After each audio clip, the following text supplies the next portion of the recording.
আপনি আপনি শুধু আমার নিঃস্ব করেন নাই, আপনি আমার ধ্বংস করে গেছেন, একদম একলা ফালায় চলে গেছেন।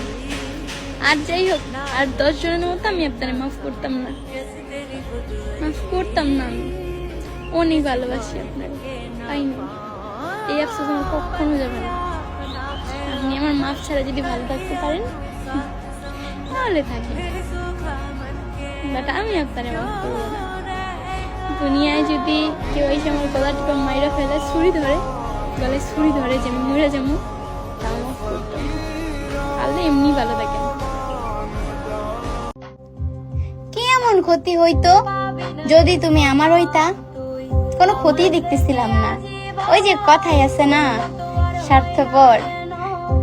মনে রাখো, তুমি আমারে আজকে ঠকাইছো, কালকে তোমাকে কেউ অন্য কেউ না ঠকাইলেও তুমি একটা সময় গিয়ে কোনো না কোনো ভাবে কেউ না কেউ তো তোমার ঠকবে।